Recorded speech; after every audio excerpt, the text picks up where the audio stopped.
Sulod sa bugnaong selda sa Pulomolok Lock-up Cell na isilibrar ang Pasko sa dinakpang silang Adonis Junela ug Dindo Soriano, parehong residente sa Purok Sagrado. Nakuha sa posisyon ni Dindo Soriano ang 2 ka pakete sa ginatuuhang marijuana, dunaw sa mga plastik nga may residue sa ginatuuhang shabu. Samtang kang Adonis Junela, nakuha kaniya ang usa ka medium-size heat-sealed nga ginadudahang shabu o pistola. Pinaagi sa search warrant, malampusong nasikop sa mga otoridad ang mga dinakpan kaganihang buntaga, dungan nga gimugna ang operasyon sa 4 ka individual. Actually, yung grupo na ito, yung 4 na yan, interconnected. Sila yung parang network.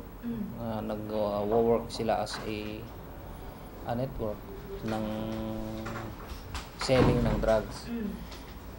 Ang sinasabi ng isa sa mga suspect,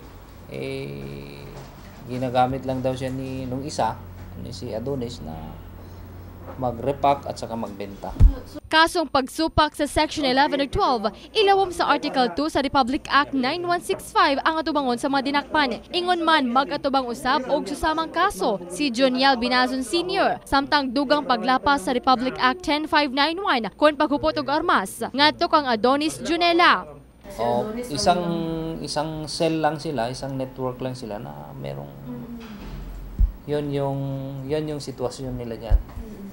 Kaya namin in-apply kasi iba-ibang location nga, hindi mo matarget sa isa lang. Violation of Section 11 and 12 of RA 9165 at saka violation of 10591 kay Adonis dahil doon sa firearm na na-recover. Samtang nagdumili ng mohatag pa og pamahayag ang mga dinakpan, nagtuo ang Pulomolok Police nga pinaagi sa mga sunod-sunod nga operasyon batok sa droga, makubsan ang problema sa illegal drugs sa ilang lugar. Jess Saladuna, Brigada News.